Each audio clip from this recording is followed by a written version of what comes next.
La guerra por Groenlandia. ¿Por qué Trump necesita Groenlandia?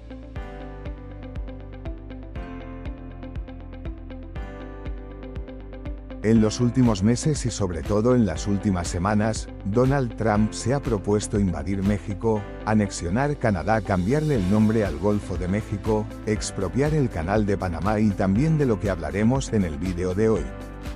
Comprar Groenlandia. Sí, ya sé que parece que estamos hablando de una partida del Civilization Bio del Risk, pero os prometo que todo esto es real. De hecho, esta no es la primera vez que Trump coquetea con comprar Groenlandia, ya lo hizo en su antiguo mandato. Lo que ocurre es que probablemente por aquel tiempo le pararon los pies.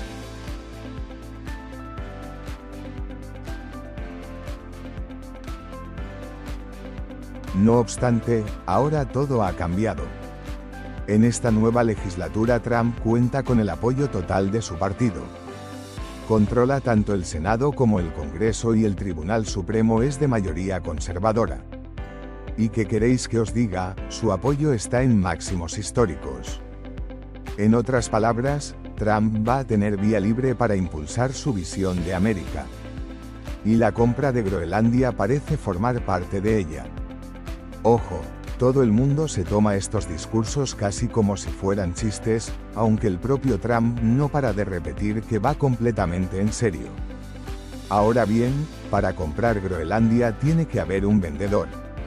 Y su propietario actual es Dinamarca, que como imaginaréis no está muy por la labor de vender este territorio. Ni siquiera está claro que los holandeses prefiriesen ser ciudadanos estadounidenses que formar parte de un país independiente. Groenlandia pertenece a los groenlandeses, afirma el primer ministro danés tras la llegada de Donald Trump Jr. Sea como sea, seamos sinceros, Trump no va a comprar Groenlandia. Eso es algo completamente impensable. Pero eso no significa que no vaya a intentar hacer operaciones menos invasivas.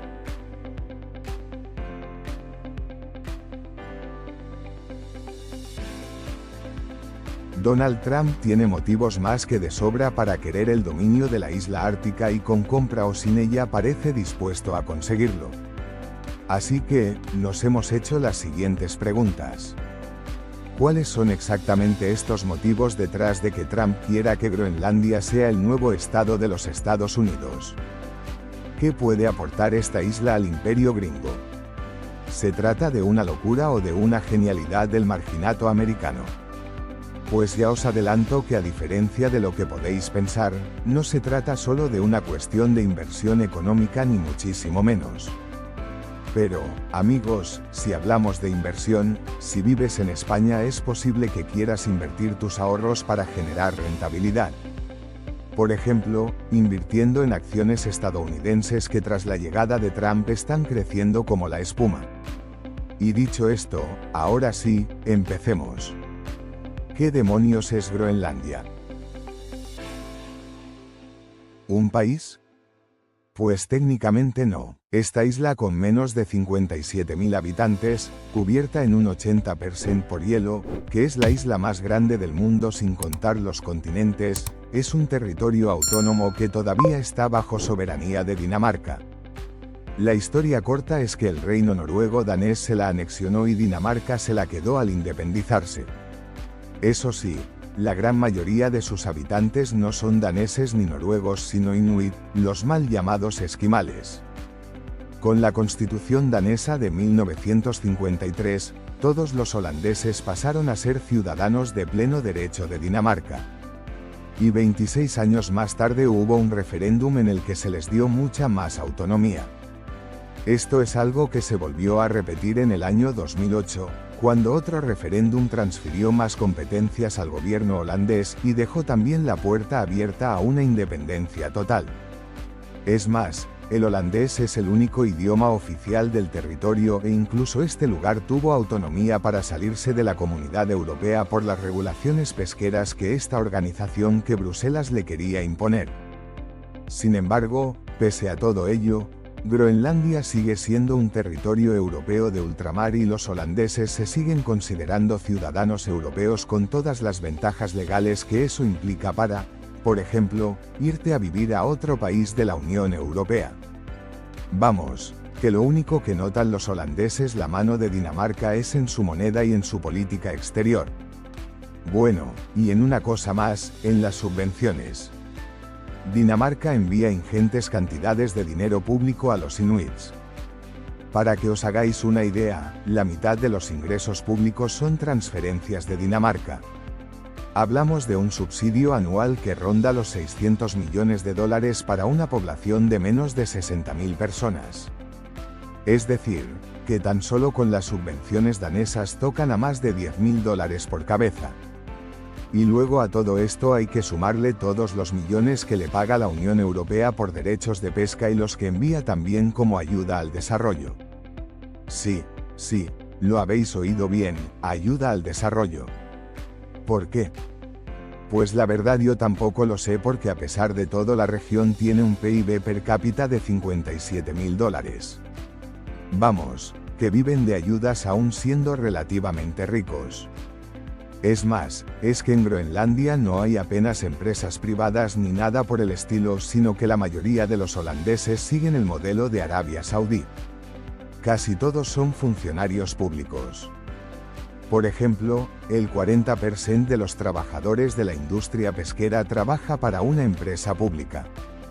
Pero sea como sea, lo cierto es que nada de esto responde a nuestra pregunta. ¿Qué demonios busca Donald Trump en este territorio?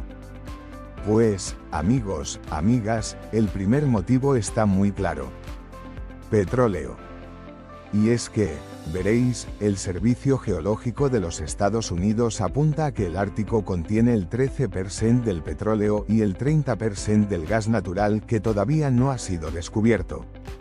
Vamos, que Groenlandia es una especie de loot box petrolera gigante. No se sabe cuánto tiene exactamente, pero el premio puede ser gordo.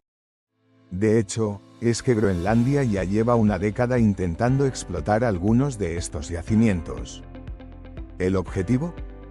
Pues, evidentemente, dejar de vivir de subvenciones danesas y europeas para rentabilizar los recursos naturales y, quizás así, poder independizarse. Ojo, no penséis que hablamos solo de petróleo. De hecho, Estados Unidos ya es toda una potencia petrolera gracias a la fracking, así que sus intereses no están tanto en el oro negro sino en otros muchos recursos que contiene la isla. En concreto, podemos hablar de las tierras raras. De los 50 minerales estratégicos que considera el gobierno de Estados Unidos, esas tierras raras de las que depende, por ejemplo, el sector tecnológico, Groenlandia tiene abundantes cantidades de por lo menos 43. Y no solo eso, hay estimaciones que dicen que Groenlandia tiene el 50% de todas las tierras raras que hay en el planeta. Y aunque esta cifra hay que cogerla con pinzas, esto explica que el número de perforaciones haya pasado de 12 a 170 en apenas 10 años. Pero, amigos, seamos sinceros, si hay una palabra que define perfectamente a las explotaciones mineras de Groenlandia, es el término decepcionante. ¿Por qué? Bueno, pues porque si hasta ahora todos esos recursos no se habían explotado era por culpa del hielo. Porque, lógicamente, una cosa es hacer minas y otra es hacer minas cuando tienes metros y metros de glaciares encima. Y, a ver, hace unos años se pensaba que gracias a todo esto, el calentamiento global, el cambio climático y la fundición glacial, establecer minas en la isla sería coser y cantar, y que además los inuits estarían encantados de la vida con ellas. Sin embargo, la realidad nos ha demostrado que esto no es del todo así. Por una parte, la tecnología sigue bastante verde y las capas de hielo siguen siendo demasiado grandes como para que salga rentable una extracción a gran escala. 2. No solo hacen falta minas y plataformas petrolíferas, sino muchísima infraestructura. Pensad que después de extraer todas estas tierras raras hay que transportarlas. Algunos de estos yacimientos están a casi 3.000 kilómetros de la capital, de Nuuk, y muy lejos de cualquier otro gran asentamiento. Y, ojo, que no olvidéis que estamos hablando de 3.000 kilómetros, una distancia comparable casi a la que hay entre París y Moscú. Y creedme si os digo que Groenlandia no es precisamente famosa por su red de ferrocarriles. A lo que hay que sumar que los mineros e ingenieros que vayan a trabajar a este territorio necesitan un lugar para alojarse.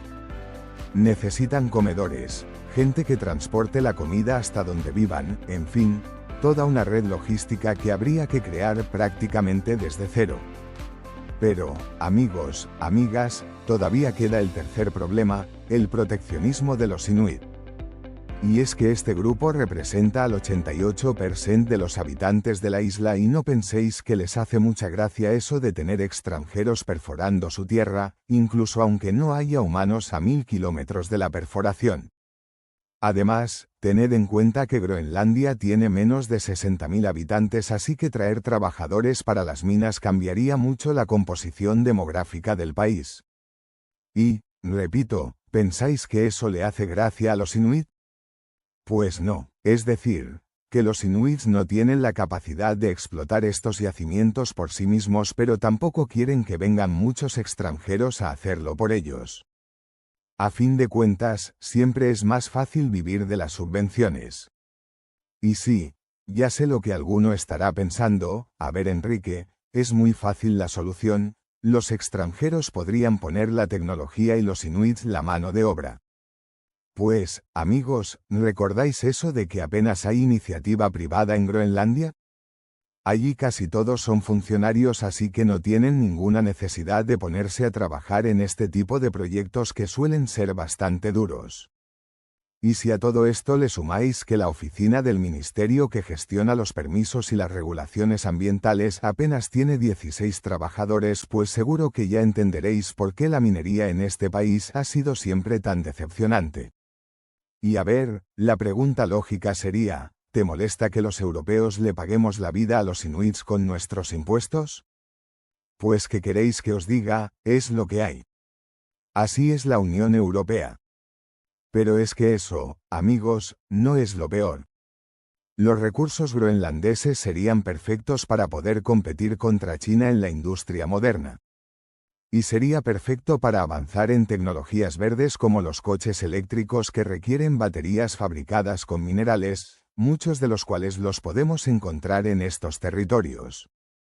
Dicho de otra forma, que los groenlandeses no están poniendo de su parte para devolver el coste de las ayudas, pero a la vez tampoco contribuyen a avanzar en las tecnologías verdes que en teoría tanto defienden. En fin, un galimatías y un despropósito.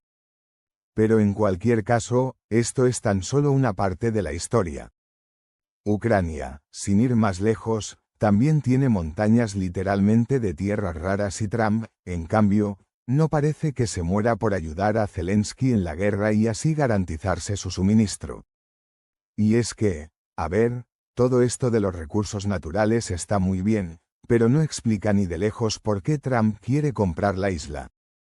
Pero entonces, ¿cuál es el motivo más importante? Pues, él mismo nos lo ha dicho. Del mismo modo al pueblo de Groenlandia que Estados Unidos necesita por motivos de seguridad nacional y que quiere que Estados Unidos esté allí. Y lo haremos. Seguridad nacional. Esta es la clave que diferencia a Groenlandia de, no sé, la otra idea de Trump de anexionar Canadá. ¿Y sabéis qué? Esta tampoco es la primera vez que Estados Unidos propone algo parecido. En el pasado, Estados Unidos ya compró territorios como Luisiana, Florida o Alaska. Además, a precio de saldo por apenas $590 millones actuales, unas 2 veces y media de lo que le costó al PSG el fichaje de Neymar. Es más, ni siquiera sería la primera vez que Estados Unidos le compra territorio a Dinamarca. Ahí está, sin ir más lejos, las Islas Vírgenes que los Estados Unidos compró en 1917. ¿Y por qué Estados Unidos compró esas islas? Pues por el mismo motivo por el que ya durante la Segunda Guerra Mundial le propuso a Dinamarca comprarles Groenlandia.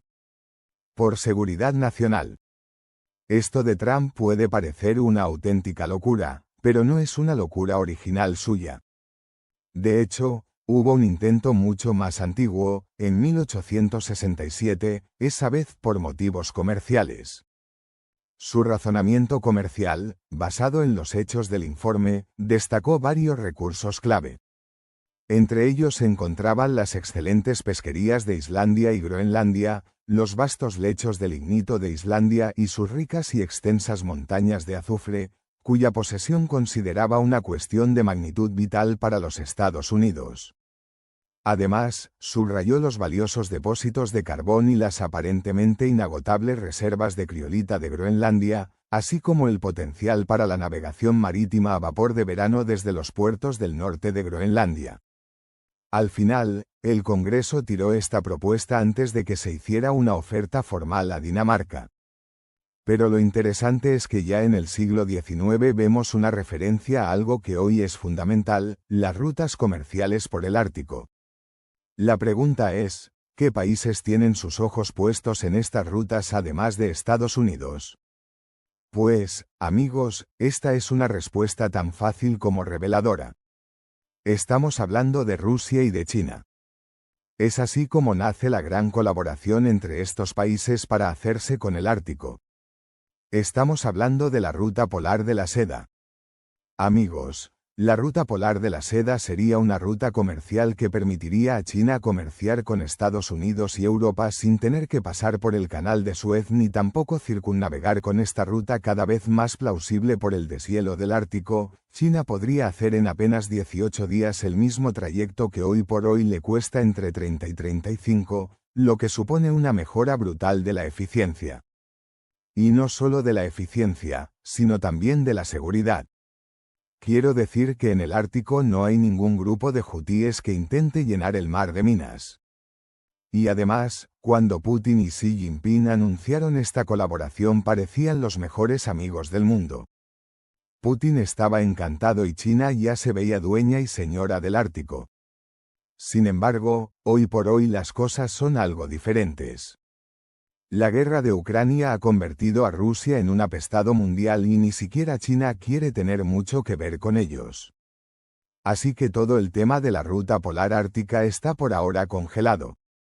Para que os hagáis una idea, el ejército chino tenía pensado construir un rompehielos nuclear, un tipo de navío en el que Rusia tiene mucha experiencia, pero al final ha optado por un rompehielos de los de toda la vida simplemente por no tener que depender de Rusia. Por lo demás, China también ha hecho algunas inversiones en hidrocarburos por esta zona, pero ninguna demasiado grande para el potencial de la región. Y parece que Rusia tampoco se fía demasiado de China porque prefirió meter a Japón en estas inversiones para que los chinos no tuvieran tantísima influencia en el país. No olvidéis que corren el riesgo de terminar convirtiéndose en un estado vasallo de Pekín. Con amigos así no sé quién necesita enemigos. Pero aún con todo, el riesgo de que China termine controlando estas importantes rutas árticas sigue sobre la mesa. Y eso es exactamente lo que explica que Trump quiera comprar a Groenlandia, porque es algo que le daría un control total sobre la región. Y por cierto, también es lo que explica su otra idea de volver a retomar el control sobre el Canal de Panamá.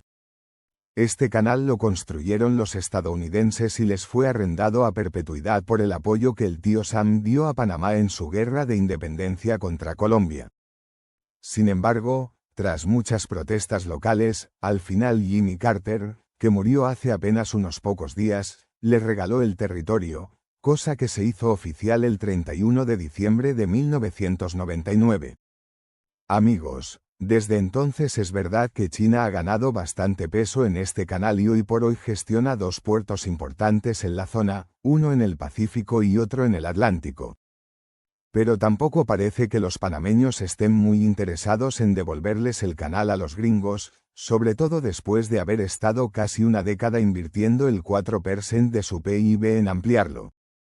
Y por si no ha quedado lo suficientemente claro, ni Dinamarca ni el gobierno autónomo de Groenlandia quieren algo parecido, aunque Trump diga que los inuits están como locos por tener un pasaporte americano.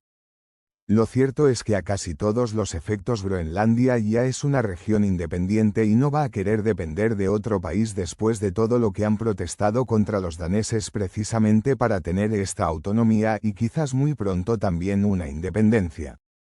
Y más aún cuando además les llegan con subvenciones. Y por otro lado, los daneses tampoco quieren perder el control de una región tan prometedora después de la ingente cantidad de dinero que han estado enviando allí año tras año. Aún así, es probable que veamos nuevos intentos de la administración Trump por ampliar su influencia en esta región. Quién sabe, quizás Estados Unidos termine por volverse el mayor aliado de los inuits en su lucha contra Dinamarca. Porque claro, si Groenlandia fuese independiente, quizás eso también le daría a Washington la oportunidad de influir mucho más en este territorio. ¿Irán por ahí los tiros finalmente? No lo sabemos, pero lo que sí sé es que llegados hasta aquí el turno es para ti. ¿Conocías el potencial económico de Groenlandia? ¿Crees que Trump va en serio o está sacando otra vez su faceta de showman?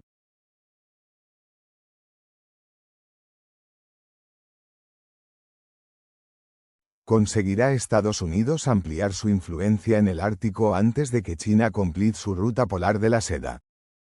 Podéis dejarnos vuestras respuestas por aquí abajo en los comentarios. Esperamos que te haya gustado el vídeo. Si es así, nos ayudaría muchísimo que nos dejases un comentario, ya que la red neuronal de YouTube esto lo valora muchísimo y así recomienda nuestros vídeos a más gente.